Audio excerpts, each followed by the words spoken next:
It is Back to Church Sunday. How about that? That is cool. Yeah, I know. That's actually, so that's this Sunday, the third Sunday in every September is back to Church Sunday. I didn't even know that was a theme before I became a pastor. You know, it's I don't know. But hey, one other announcement that I forgot. Gigi is doing Thursday night Bible study. That's with Doug. And this is what you want to meet with, right? You want to, people who are interested in doing that, hang out after church, go see Gigi. She's not hard to track down. She can't get away. She's still got her little scooter. So if you're interested in that, go see Gigi. Hi. It's good to see you guys. If you are new here, take one of those little orange cards in front of you there and fill that puppy out. Put your name, your number, all that stuff on it, and I would love the chance to get together with you, buy a cup of coffee, and get to know you a little bit. So, so fill that out. Okay, first I got to ask, who did this? My bacon air freshener. That's okay, you too? Yeah. It's a bacon air. I gotta open it and see if it really smells like bacon, because if it does, it is going up in my Tahoe. I'm just letting you know. So. I mean, it's just cute, like little bacon. I have become the bacon pastor, and I'm not sure, I don't eat much bacon anymore. Very rarely. I know, boo, hiss, I gotta work on that. So, yeah, but, and see, I'm highly, I've got to do it just right and take the paper clips out, because you can't just tear it open. It has to be done properly and in proper order. Oh, that does smell like bacon. That's glorious. I like it. Yeah, this is actually going up in my car after church. So you got to pass it around. Everybody, you can all sniff my bacon air freshener. It's either in the Tahoe or in my office. I don't know. Probably in the Tahoe, because if it's in the office, I'm just going to want to eat bacon, and that's no good.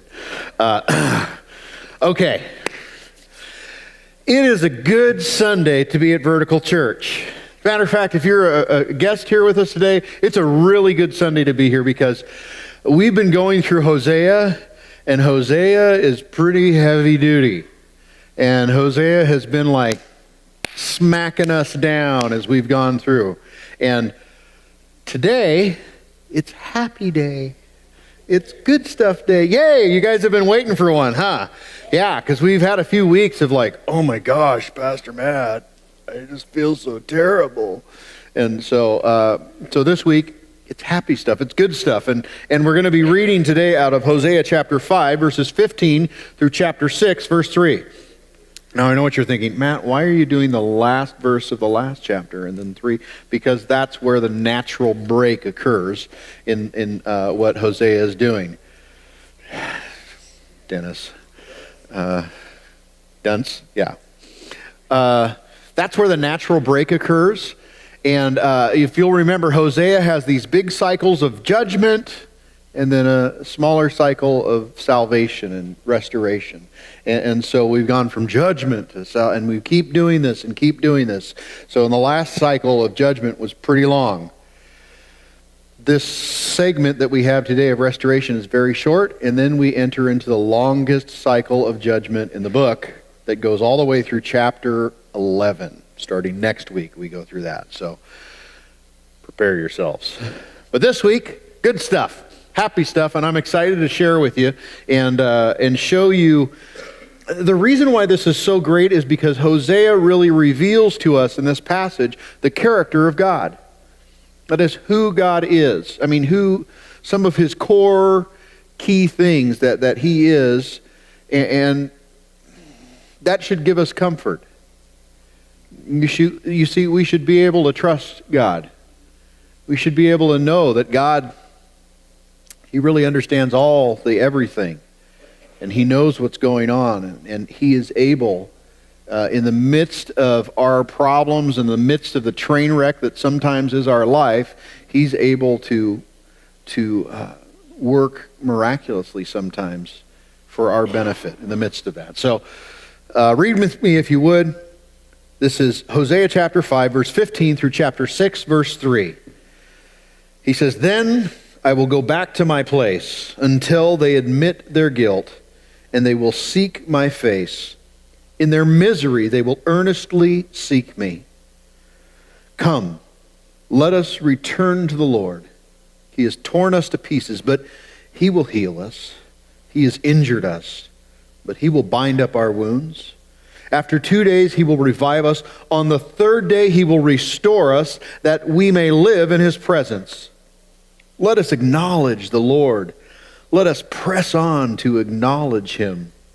As surely as the sun rises, he will appear. He will come to us like the winter rains, like the spring rains that water the earth."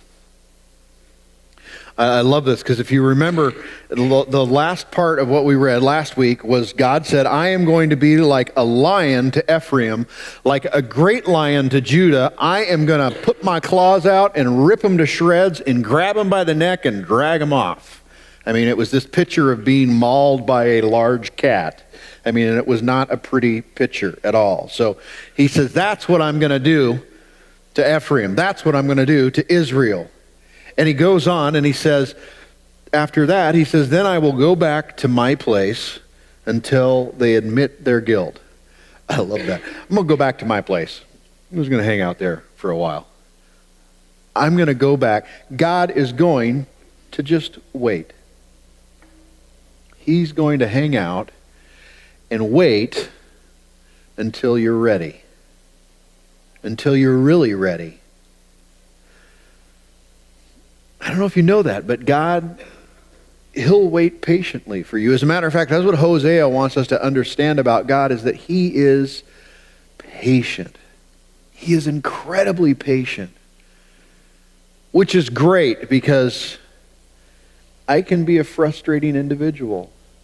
I don't know about you. If you've ever raised kids, if you've ever had toddlers, you know you have to have lots and lots of patience. And if they actually make it to their teenage years, you have to have more patience. As my friend Mike always says, now we know why lions eat their young. Teenagers.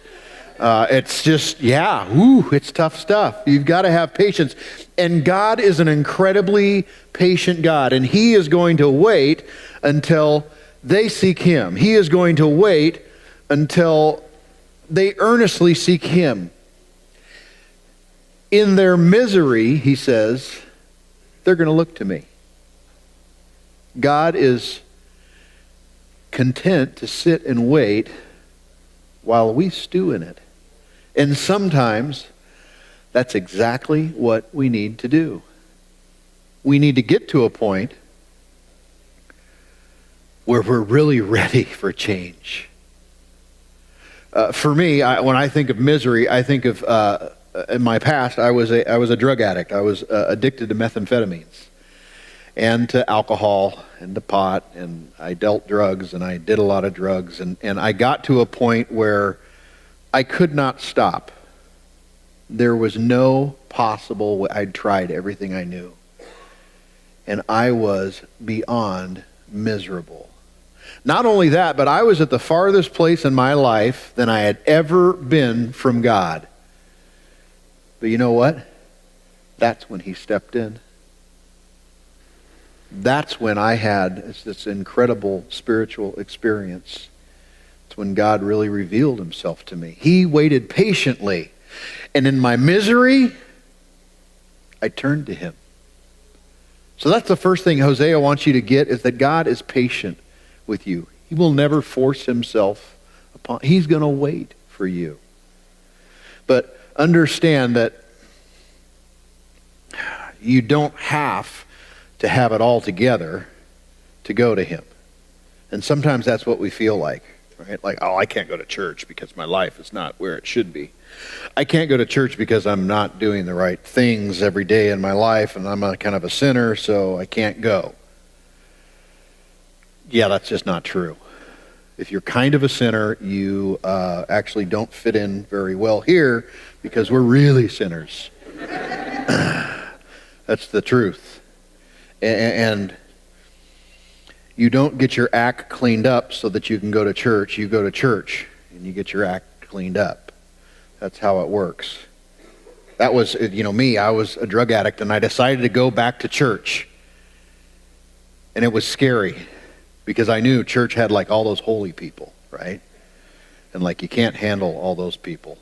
I mean, they're like really... So in order to deal with my intense anxiety, I remember the first time I went to church as a grown-up, I smoked a joint on the way to church so I could handle it. Because those people are too... You think I'm kidding, but I'm not. And yeah, because I couldn't handle all those church people. I knew it was, oh my gosh. So, and then the next time I went, I did the same thing. And then it seemed kind of strange that I would do that before I'd go to church. So I left it in the car for after church. And then, that's progress. It is. And it took a while, but eventually I quit doing that stuff. And said, I got to get this right. I got to get this figured out. So don't feel like you've got to have it all together to be here. Because if you have it all together, you don't belong here. Well, God is patient. And then verse 6, this is challenging, or chapter 6, verse 1 is challenging to me. It says, come, let us return to the Lord. He has torn us to pieces, but he will heal us. He has injured us, but he will bind up our wounds. And I know you read that and you go, okay, so like God is like the good cop, bad cop? Is that what he's doing here? I mean, he's beat us up and he's going to heal us. He's torn us to pieces. He's going to heal it. He's injured us, but he'll bind up our wounds. And I think what Hosea is talking about here is really the sovereignty of God, or that is that God sees the big picture. Okay? God sees the big picture and is able to use that. I don't believe that Hosea is saying God directly beat the tar out of me and he's going to heal. No, this is the result of our lives apart from God. That's why he's waiting for us in our misery to turn to him. You see? And the amazing thing is even in the midst of that, he's able to come and do something miraculous. He's able to come and heal in the midst of our great pain and our great sorrow. And he uses our pain for that very purpose. I'm going to read. This is one of my favorite guys, C.S. Lewis. This book is called The Problem of Pain. And ultimately what Lewis is doing in this book is it's an argument about what's called theodicy, Theodicy. That is justifying a good and righteous God with the presence of evil, right? So if God is truly all-powerful and all-knowing, how can there be evil? If God's truly good and is truly how can evil exist? And that's the core question of Lewis' answers here. And he answers it in the place of human pain. If God is truly good and all-powerful, why do I suffer? Why am I in pain? And Lewis says pain insists upon being attended to. I love it. You hurt bad enough, you're going to pay attention, in other words. Pain insists upon being attended to. God whispers to us in our pleasures, speaks in our consciences, but shouts in our pain. It is his megaphone to rouse a deaf world. God is able to use those times when we are broken, those times when we are injured, and he's able to speak to us. And he's able to do something beautiful in the midst of that. I want to share with you the story of a guy named Horatio Gates Spafford. There's good old Horatio right there. Quite a good-looking chap, I might say.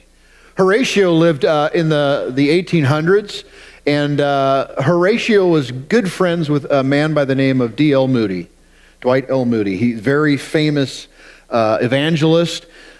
Moody was Billy Graham before there was Billy Graham, right? I mean, he was like this huge evangelist in Chicago. As a matter of fact, if you go to Chicago today, there is still the Moody Bible Institute there. It's a Bible college that is founded in his name, and it's a wonderful school that I have friends that have gone there. But Horatio Spafford was friends with Moody, and he lived in the Chicago area. And Spafford was he was a lawyer, and he was a businessman who had a lot of real estate holdings. And in 1861, Spafford really ran into tragedy. His 2-year-old son died of scarlet fever. That was a thing back then still. And I can't imagine the grief. And as he worked through that grief, 2 years later, 1863, the Great Chicago Fire just tore apart the city and nearly bankrupted him because he was heavily invested in real estate and all his stuff burned. And still reeling from his son's death, trying to make something from the ashes of the Chicago Fire, he decided that he and his family needed a break. They needed to kind of push the spiritual reset button. So they decided they were going to go to England, where his good friend D.L. Moody was going to be leading an evangelistic campaign, was going to be speaking, and that they'd just kind of take a spiritual retreat. At the last minute, Horatio couldn't go with the rest of his family because, well, he was dealing with the city of Chicago and zoning boards and trying to figure out things with his property. So he got held up, and he knew it was just going to be a few days. So he sent his wife and his 4 daughters across the Atlantic to England, and he would catch up to them later. And as his wife and 4 daughters boarded that ship and sailed across the Atlantic, partway through their voyage, they struck another ship. And their ship went down quickly. And all 4 of his daughters died. His wife was rescued. She made it to a ship. She made it back to England. And she sent what's now a pretty famous telegram to her husband Horatio that said, "Saved alone. What shall I do?" All the kids had died. Well, Horatio went to meet his wife in England. He got on the ship. And he had asked a favor of the captain of that ship. And the captain agreed. And as they were partway under voyage, the captain went to Horatio and he said, "Horatio, this is the spot. This is where the ship went down. This was where your 4 beautiful girls were lost to the Atlantic." And Horatio, as he stood out on the deck, penned the words, "When peace like a river attendeth my way, when sorrows like sea billows roll, whatever my lot thou hast taught me to know, it is well with my soul."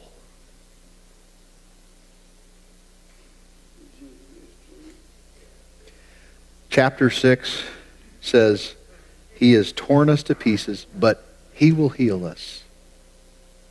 He has injured us, but he will bind up our wounds." God is able to step in to the brokenness and pain of our lives and do something amazing. And Hosea wants you to know that not only is God faithful, but God sees the big picture. He's able to work. He is sovereign. But more than that, I love verse 2 says, "After 2 days he will revive us. On the 3rd day he will restore us, that we may live in his presence." Some translations have, "On the 3rd day he will raise us, that we may live in his presence." And okay, so first, Matt, what's the 2 days and 3 days thing? Okay, so this is going back to old rabbinic thought. And in rabbinic thought, that is the rabbis, their thoughts are that when you die, your soul kind of hangs out around your body for 3 days.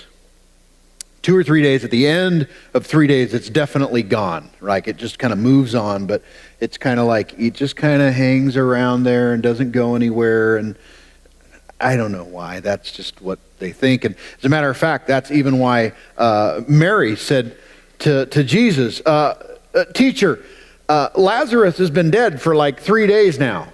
In other words, it's too late for him. And by the way, he's kind of stinky, but his soul has gone on. And here it says, after 2 days he will revive us. On the third day he will raise us, that we may live in his presence. This passage teaches the resurrection. Not only that, but I find it to be an amazing coincidence that it mentions being raised on the third day. Isn't that an amazing coincidence? Because let's see, Easter. He was crucified on Friday, and then he was in the grave on Saturday, and then on Sunday, that's the third day, he was raised. Amazing coincidence. I mean, really. Who'd have thunk it? 750 years before Jesus shows up. And we've got him raised on the third day. Well, he goes on and says that let us acknowledge the Lord. Let us press on to acknowledge him. As surely as the sun rises, he will appear. How many of you have ever experienced a day where the sun has not risen? Anyone? Anyone? Bueller? No, really. I mean, it always comes up. You can count on it. That's what Hosea wants you to know about God. You can count on him. He is faithful. Not only is he patient, not only does he see the big picture and can work in miraculous ways in your life, but he is faithful. And it goes on and he says that he will come to us like the winter rains, like the spring rains that water the earth. I love that. I'm from Raiden country. I'm from the Portland area. And it just rains incessantly in the Portland area. I mean, like, our family first moved to the Portland area in 1980. And in 1980, there was a record 93 days straight of rain. 93 days with completely overcast skies with the sun was never seen for over 3 months. Rain, rain, rain. So, you see the spring rains, winter rains, whatever. It's the old, it rains twice a week in the Portland area. Once from Sunday through Tuesday and the next from Wednesday through Saturday. That's the twice a week. But I don't know if you've ever been someplace where rain is a big deal. I pastored, my first church was in West Texas. And in West Texas, where I was at, we were on the edge of the Chihuahua wilderness. And on average, it would receive under 6 inches of rain per year. Portland is like over 60, almost 70 inches of rain per year. So that kind of puts it into context a little. And I remember one year, we got under 2 inches of rain.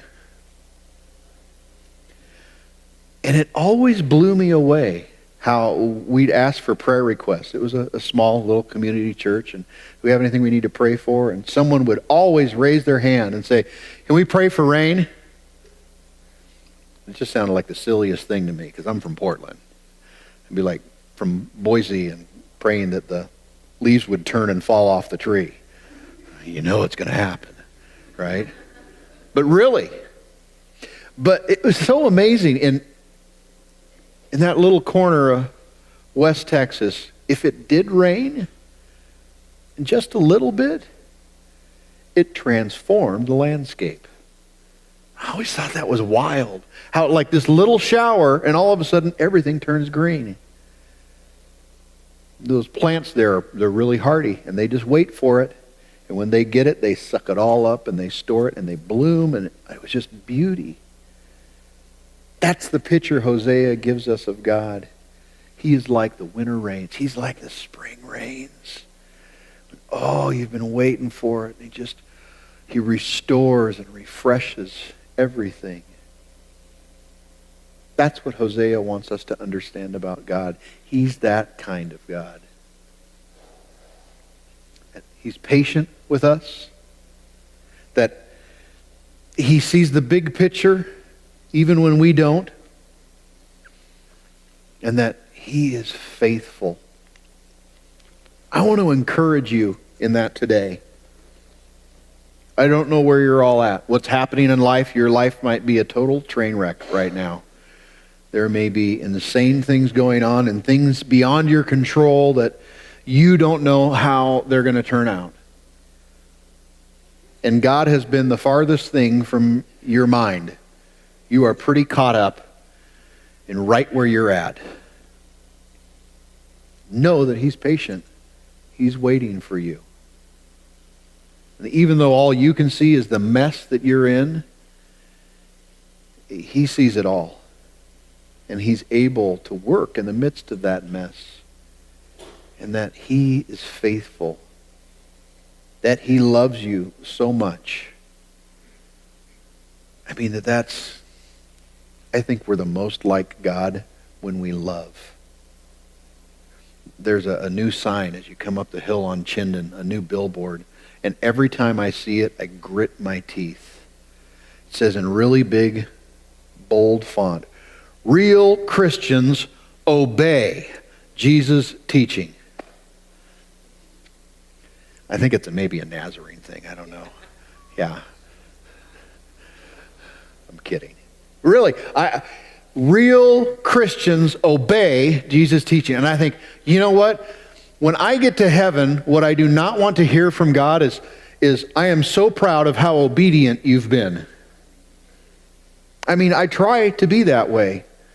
But I would say that real Christians love. That is the defining characteristic of who they are. And that not only do they love, but they love Jesus' teaching because it's a balm to their soul. It's something that heals them and makes them well. Hosea has good news for us today. That in the midst of whatever mess we're in, God is there with us. Well, I told you, it's good news today. I mean, you get to walk out feeling good. God has got this.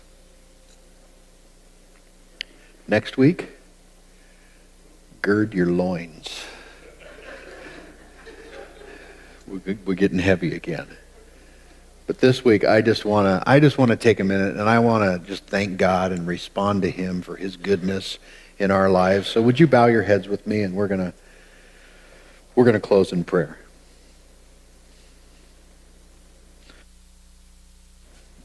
Father, I thank you for today. I thank you for your word. I thank you for the time of worship that we had. And God, I know there are people here today that are in the middle of mess. And it could be that you're here today and that you're in the middle of mess and you've never really made that connection with God. And as you've heard about his patience, about his goodness, about his faithfulness, that's what you want in your life. You want to be able to say, "It is well with my soul because I trust in him." If that's where you're at today, would you just pray with me right now? You don't have to pray out loud, just in the silence of your own heart, and just say, "God, I am a mess. I am broken. I am sinful. And I need you. God, I know that you've been waiting patiently for me." Hosea said today that on the third day, he will raise us up. I know he's talking about Jesus. About what Jesus did on the cross. About him being raised, resurrection power. God, I place my faith in him today. Now, God, help me now to live my life for you. If you prayed that this morning,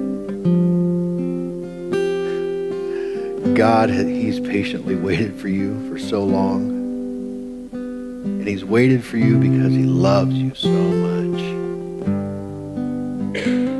If you prayed that this morning, would you do me a favor? Would you let me know? You can come up and chat with me after service or shoot me an email, but please let me know if you prayed that, because if you did, it is literally the most important decision you could ever make. And I want to celebrate with you, and I want to help you as you start this new spiritual journey. So whether you write on one of the orange cards, Matt, I prayed with you, or call me, or come up and talk to me, let me know, please.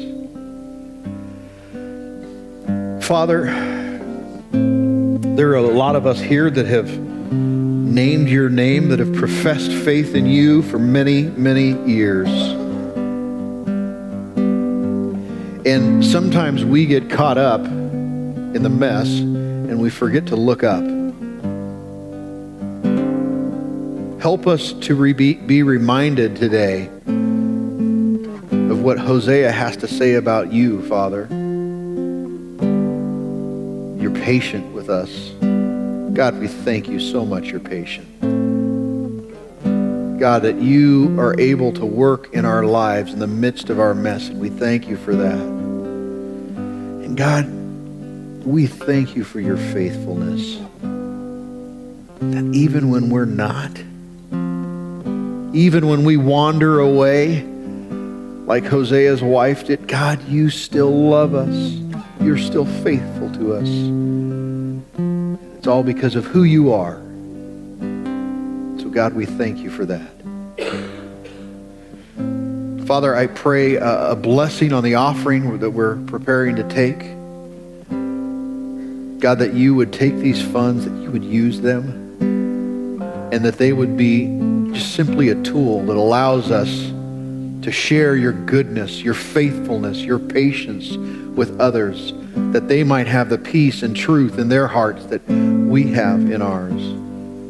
So I pray a blessing on that, a blessing on our time. And God, we thank you for Sundays. They're still our favorite day. In Jesus' name.